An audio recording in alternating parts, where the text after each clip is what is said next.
Hablemos de este libro, Mi vida, mi cárcel con Pablo Escobar. ¿Por qué hablar después de tantos años? Porque tuvieron que pasar 25 años de mi vida para tomar el coraje de recuperar mi voz y que tenía una responsabilidad con mi nieto y con mis hijos de contarles lo que sentí y lo que viví al lado de Pablo Escobar. ¿Cómo era él con usted? ¿Qué es lo que la atrajo? Realmente yo conocí como el chacho del barrio, el que tenía su moto. Siempre estaba con chicas muy lindas y a veces se acercaba y me decía, Tatica, damos una vueltica. Y obviamente yo le decía que no, eso era prohibido que una niña de 12 años se subiera a la moto de ningún vecino o de un desconocido. ¿Cuándo surge entonces esa relación? A ver, él me sigue buscando mucho, yo patinaba por el barrio, entonces él empieza a hablar con un hermano y a decirle que él quiere llegar a mi casa con todo el respeto, pedirle permiso a mis padres y empieza, bueno, a hacer una gran labor para que le den permiso de que eso se dé. Usted confiesa que durante 44 años guardó un secreto y lo revela acá en el libro, y es que Pablo la hizo abortar cuando usted tan solo tenía 14 años. O sea, realmente yo no tenía absoluta conciencia de esa situación, ni siquiera cuando nosotros como pareja tuvimos la relación, porque de la sexualidad jamás se hablaba. Simplemente un día me invita a visitar a una amiga de él y esa amiga es la que termina haciéndome el aborto. Sin yo de pronto en ese momento me encuentro como casi sobre una mesa porque ni habían camillas, ni había nada de eso. Y yo le digo que qué está pasando, pues que qué me va a hacer. Y ella me dice, no, vamos a prevenir un embarazo. Y después ella me dice que es lo que yo sola tengo que hacer en el proceso, los dolores que esto me va a generar. O sea, hoy se me eriza la piel de pensar en la locura en la que estuve como sometida a eso. ¿Fue difícil para usted contar esto en el libro? O sea, yo pensé que yo me iba a ir con este secreto a la tumba, pero de tanto remover mi historia y mis emociones, una noche a la madrugada yo le cuento a mi hijo, yo me desnudo con él de lo que me pasa, le digo que él no fue el primer hijo que yo tuve, así que fue muy doloroso para él esta situación. Y bueno, ya después de desnudarme con mi hija y también como la vergüenza que te da, porque no era lo correcto, no era ético, así que bueno, sentí en ella mucho apoyo como mujer. ¿Cómo Y reaccionó? ella se horrorizó, Manuela se horrorizó con la historia, me decía que ellos podían no haber existido nunca, que yo pude haberme muerto y me dio una clase magistral sobre el horror que yo había vivido. ¿Qué piensas tú que te unía a Pablo? ¿Amor o a lo mejor miedo, temor? Yo idealicé mucho a Pablo, me quedé como con ese amor de niña y todas las veces que me quise separar de él y que me quise salir de esa relación por las infidelidades, por el horror que estaba viviendo, él seguía seduciéndome para quedarme ahí y a mí me costaba mucho tomar una decisión.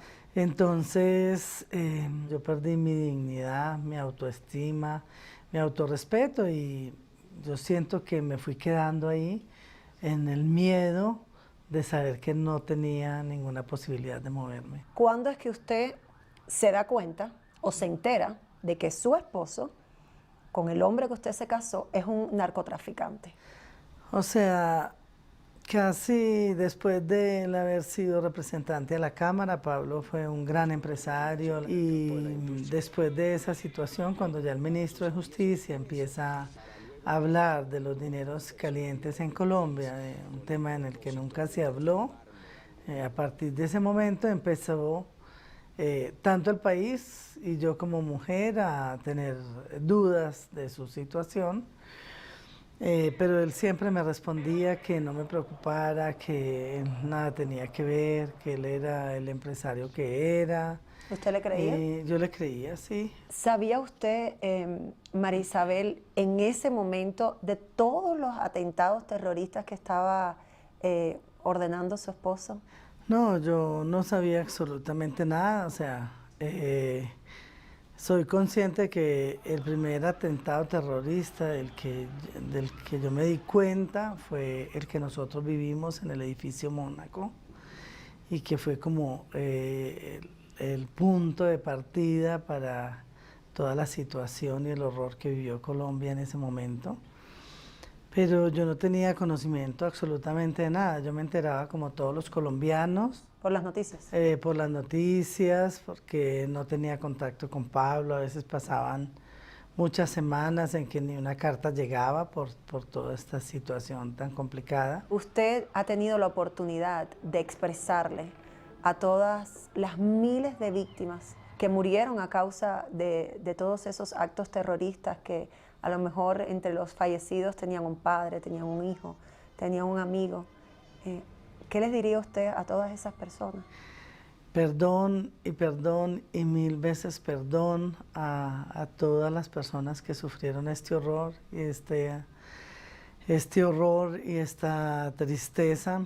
Nosotros desafortunadamente todavía no hemos podido dar un paso de poder conversar con las víctimas de Colombia porque hay mucho enojo. Le quieren dar como la espalda a esta historia, se llenan de ira y de dolor. Nosotros no somos responsables de esta historia. Yo me casé con el hijo del vigilante del barrio. Tuve 2 hijos y mis hijos no son responsables de absolutamente nada de esta historia. Debe ser difícil para todas esas personas que piensan que con el perdón no les basta, ¿no? Imagínense que fuese al revés. Sí, yo sé que, o sea, comprendo su dolor, pero he aprendido que el perdón te hace libre. Cuando Pablo murió, el titular del Colombiano, una persona del ejército que lo agarraba de su camiseta, decía: el fin del narcotráfico. Y han pasado 25 años. ¿En algún momento usted sintió remordimiento al ver todo lo que pasaba o estaba pasando en su país? Claro que a mí me acompañaba el dolor, el horror, el miedo. Estuve muy escondida. O sea, justamente en un momento mi editor me decía: usted no hizo nada, usted ¿por qué no hizo? Exacto, eso es lo que se pregunta. Y yo decía, ¿y cómo iba a ser si yo estaba encerrada en un lugar que ni siquiera sabía dónde estaba? Porque a mí me llevaban vendadas los ojos para que yo no me diera cuenta en el lugar donde yo estaba, y a mis hijos también. ¿Y qué le dice a esas personas que resaltan y claro que se hacen la misma pregunta? Si conjuntamente con todo lo que estaba ocurriendo en el país y todos esos atentados, lo que observaban era una vida llena de privilegios, llena de abundancia, porque eso es lo que eran de viajes, de extravagancia, eso es lo que veían contrarrestando el desastre que estaba ocurriendo en el país. En la época de mi bienestar y de mis privilegios, Pablo era representante a la Cámara, y mucho antes de eso, en esos 3 o 4 años de bienestar, que fue lo que realmente hubo tiempo de vivir, Pablo era muy bien visto. Entonces, en esos 4 años de ese bienestar y de esos viajes, no pasaba en el país lo que empezó a pasar a partir del embarazo de mi hija. Cuando yo tenía 8 meses y medio, muere el ministro de Justicia.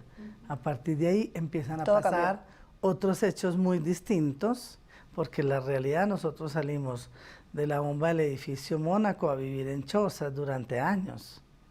Y teníamos que vivir en chozas porque era la vida.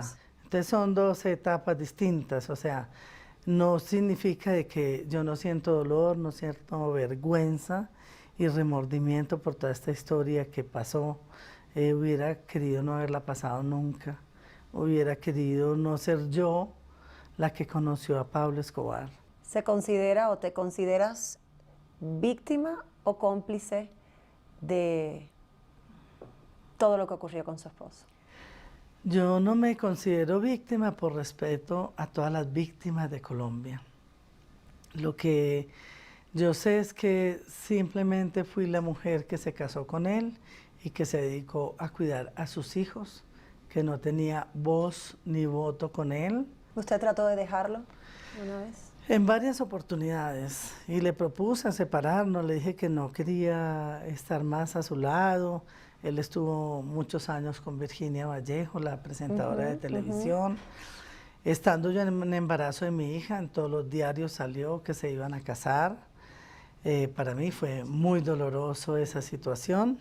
¿Sentía a lo mejor en esos momentos en los que trató de dejarlo, con todas estas condiciones alrededor, un temor, un terror, porque si dejo a este hombre puede atentar en contra de mi vida, o igualmente podría yo nunca más ver a mis hijos? Sí, yo pensé que nunca más podía volver a ver a mis hijos.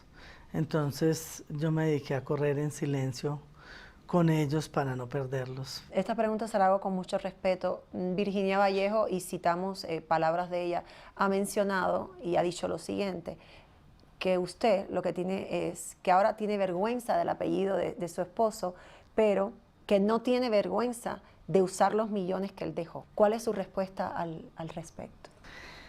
Virginia está muy lejos de mi historia y de mi realidad. Ella no la conoció y no tiene nada que ver con la vergüenza del apellido Escobar, porque de hecho el cambio de identidad nuestra fue para buscar un lugar en el mundo donde no cabíamos. El mundo a la familia Escobar no le abría ninguna puerta ni ningún país. Y de los millones de Pablo Escobar, el Estado colombiano lo tiene clarísimo, tiene en su poder las propiedades de él, y parte de los enemigos también se quedaron con su dinero. En su libro, usted menciona que estaban en la Casa Azul en ese instante y él estaba tratando de negociar su entrega con el gobierno colombiano. ¿Qué desesperación sentía usted que era capaz de verbalizar que nos maten a los 4? Sentí vergüenza con mis hijos de haberme apropiado de la vida de ellos. Yo estaba tan desesperada que yo le pedí a Dios que en un allanamiento nos mataran a todos. O sea, todas las noches yo veía a mis hijos y los veía dormir y yo decía, ay Señor, que mañana lleguen y que nos maten y que no quede nadie vivo, porque no había opción. O sea, ¿cuál era la opción? No, ninguna. Y bueno, yo pensaba así, lejos de cuando empecé a reunirme con toda la gente de los carteles y me cuentan todo lo que nos iban a hacer y que a Manuel y a mí nos iban a agarrar y nos iban a partir en pedacitos y nos iban a meter entre un costal para llevársela a Pablo o tirarnos en cualquier lugar. Entonces fíjate que yo no estaba tan lejos en mis pensamientos y en mi dolor de pedirle a Dios que nos mataran al día siguiente. Y el Estado colombiano llegaba todo el tiempo, me llegaban a decir a mí que si yo no hacía que Pablo se entregara a la semana siguiente o en 3 días, que nos iban a quitar la seguridad. Esa última llamada que ya le dicen, Pablo murió, ya mataron a Pablo. ¿Qué sintió usted? Yo estuve hablando con Pablo 2 o 3 minutos antes de su muerte, donde él ahí cierra con su frase final, su vida, donde me dice, tranquilita mi amor, que yo lo que estoy haciendo es por ustedes. A ustedes nada les va a pasar, ya pasamos lo más difícil y vamos a empezar a vivir una vida nueva. Sentí un gran dolor porque era el padre de mis hijos, era mi esposo y tengo que reconocer que sentí también paz, como que yo dije, se le va a acabar este horror a este país y nosotros vamos a empezar quizás una vida más tranquila. Y no pasaron 2 o 3 días cuando empecé a darme cuenta que yo no era una viuda cualquiera, que no era una viuda más y que no estaba enterrando a una persona y que la historia se iba a terminar ahí. Sino que cuando yo me doy vuelta, me doy cuenta de que el mundo está encima nuestro, y que todos los enemigos nos estaban esperando. Así que en ese momento sentía ganas de que, qué bueno que también nosotros nos pudiéramos ir de este mundo. Y empezó el nuevo calvario que hasta hoy nos sigue acompañando. ¿Algún día usted cree que eso termine? Si yo muero con este infierno, pues por lo menos que mi nieto y que mis hijos puedan vivir en paz. Yo creo que ya hemos pagado un precio muy alto por existir, por ser la esposa y los hijos de él. ¿Cómo una mujer tan callada, sumisa, que no le reprochaba al esposo, de pronto es capaz de enfrentarse ante más de 40 narcotraficantes que exigían, uno, la cabeza de su hijo, que lo querían muerto, y que se discutían con qué era lo que se iban a quedar? Yo no sé de dónde saqué las fuerzas y el coraje, pero yo creo que cada mujer en este mundo que le digan que su hijo va a perder la vida o que te van a matar a tus hijos, tú te inventas lo que no existe. Cuando a mí me dijeron, ¿usted qué quiere? ¿Usted por qué está aquí sentada? La verdad que yo sentía que me desmayaba miles y miles de veces. Pero mis hijos me estaban esperando. Y eran muy pequeños todavía. Así que yo le pedí a Dios que lo que tuviera que hacer, lo iba a hacer para que no les pasara nada. Usted pudo negociar que la vida de su hija y suya no se tocara. Sin embargo, ellos insistían en que a su hijo Juan Pablo no le iban a perdonar la vida porque tenían temor de que él siguiera el camino de Pablo Escobar. Yo les dije, bueno, si la vida de mi hijo no es negociable, entonces mátenos a los tres. Así que, bueno, llegó la hora de ir a visitar a los carteles con Sebastián. Yo le dije, no tenemos opción. Dios fue grande y miró a Sebastián con ojos de misericordia y hoy ha tenido el coraje de pedir perdón por todos los horrores de su padre y sigue trabajando en el día a día para que esta historia no se repita. Y para mí es un maestro de vida. A veces nuestros hijos son nuestros maestros. Después de todo este proceso que pasa, el gobierno de Colombia le tramita a ustedes documentos con una nueva identidad y de esa forma llegan a Argentina. Tengo entendido que llegan a Argentina por casualidad. El gobierno colombiano nos junta con un grupo de personas de derechos humanos y viene una persona representando a Mozambique y nos ofrecen esa posibilidad. Y la verdad que llegar a Mozambique fue como si nos hubieran puesto otra bomba de tiempo, porque no veíamos esperanza, no veíamos posibilidades de estudiar, era un país devastado por la guerra. Así que especialmente Sebastián se quería quitar la vida. Me decía, después de esto ya no hay nada más, o me sacas de aquí, mamá, o me suicido. O regresémonos a Colombia que nos maten. Empaqué maletas y me fui como a deambular porque no sabíamos dónde estar. Y pasamos por Buenos Aires, nos dieron 3 meses en un sello en el pasaporte y como nosotros estábamos acostumbrados a vivir un día a la vez, 3 meses era una eternidad. ¿Cómo fue esa vida o esos comienzos? Nueva identidad, venir de un mundo donde eran la familia de el narcotraficante más perseguido y vivir una vida de muy bajo perfil. ¿Cómo viven, cómo abrazan ese cambio ustedes como familia ya? Nosotros todas las noches nos teníamos que sentar en un círculo como a armar nuestra historia, porque teníamos que contar, bueno, de dónde venían los santos, de dónde los marroquín, porque el caballero, porque la gente pregunta, o sea, ¿y dónde es tu esposo? ¿Y qué pasó? ¿Y por qué se murió? ¿Y de qué se murió? Era muy, muy horrible, o sea, y mi hija llegaba todos los días del colegio, lloraba toda la tarde a preguntarme por qué ella no se podía llamar como se llamaba. ¿Qué le decías? yo le decía que tenía que tener paciencia, que era que nosotros corríamos muchos riesgos de seguridad en Colombia, porque vivíamos muy bien económicamente, entonces que por eso nos tuvimos que cambiar el nombre, que tuviera paciencia, porque ¿cómo explicarle a una niña de 9 años una historia tan de horror, no?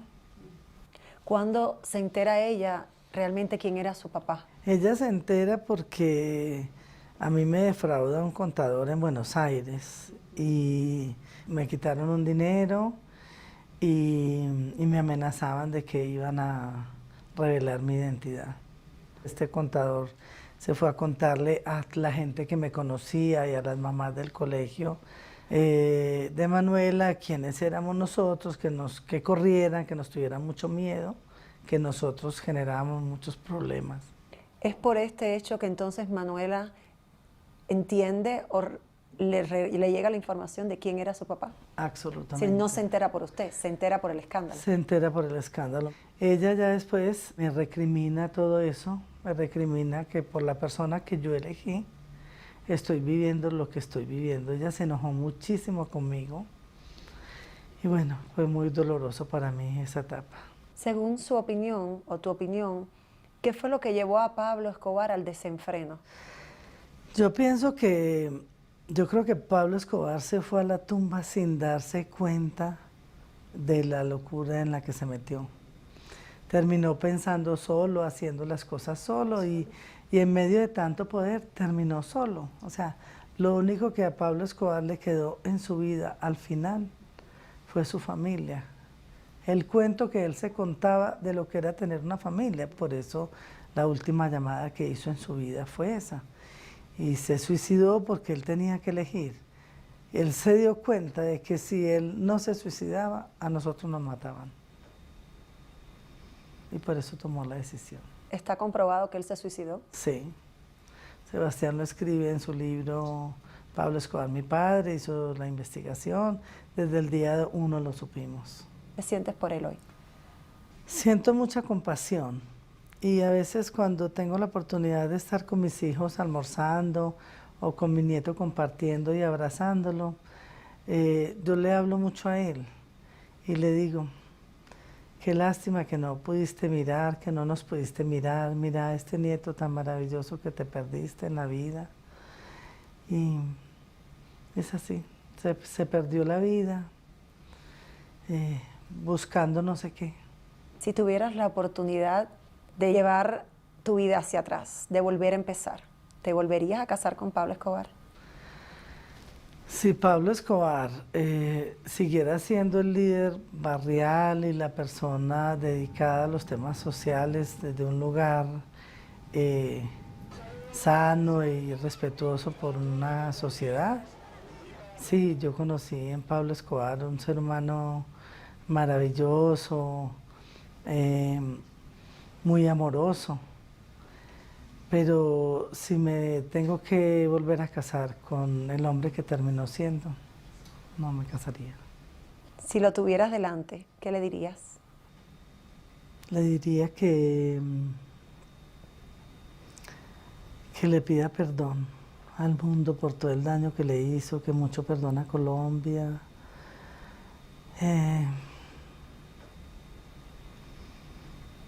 O sea, todavía como que en lo más profundo de mi ser no entiendo hasta dónde llegó toda esta locura. Que rece mucho por Colombia, que fue un país que yo quiero mucho y que desafortunadamente lo perdí para siempre.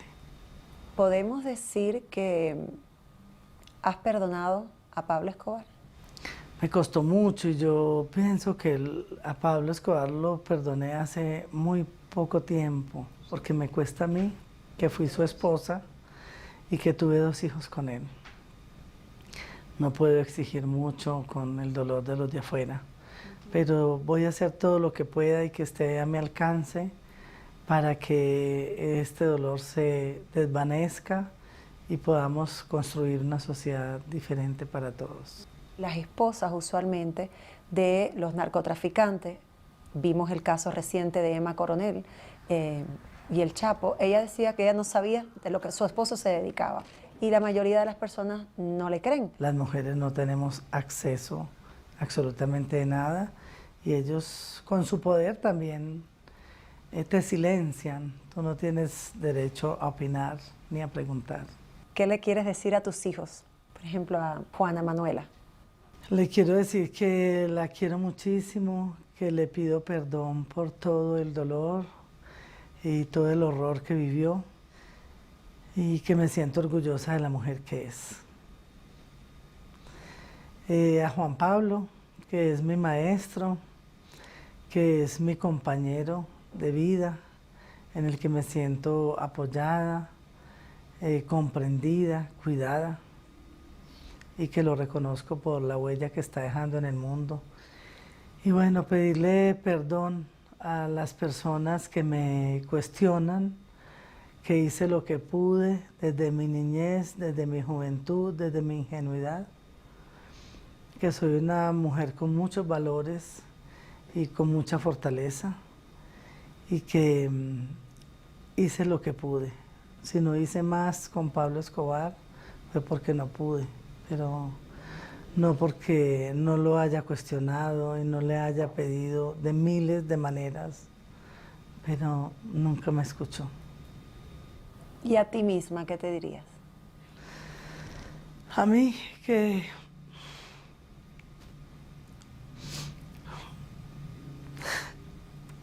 me quiero perdonar, quiero recuperar también el volver a ser mujer y no me quiero seguir castigando tanto como hasta ahora.